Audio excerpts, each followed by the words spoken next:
Hi, Sean Thompson here from Australian Imaging.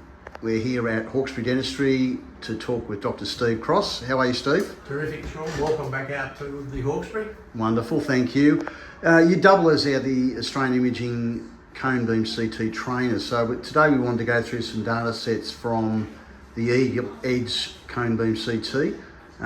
Looks like you've got a 15 by 16 here that was taken in high res. Yes, it's a Interesting case. Let's go and have a look.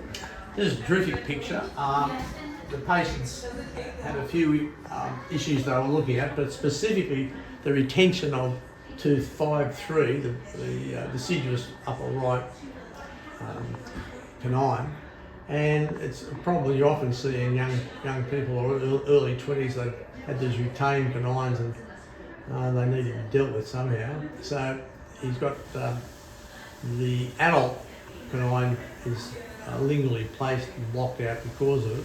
So what I've got here, I'll just go to the large size of the skull. That image quality is superb. It's a beauty, this one. Yeah, and there's a retained deciduous tooth, and in the background you've got the permanent tooth, and it's very poorly orthodontically positioned. Here it is here. So now what I'll do, I'll look at closely in detail the cross sections. So coming up to the cross section, there's the actual section line.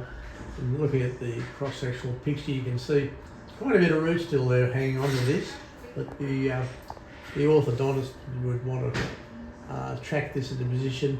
You can see that how poorly positioned the adult tooth is, and whether you want to track it yourself. The space is not too bad, so you might squeak it through with tracting wire and some elastics or whatever, or perhaps a specialist. And it's very easy to send this data off to a specialist so they can, if you do that, elect to go that way. But in an instant, the patient can see why that baby tooth's still there and what's necessary. And it's sort of a win-win for both the patient and the operator, having such clarity in your imaging. Yeah, great. Thanks, Steve. Okay.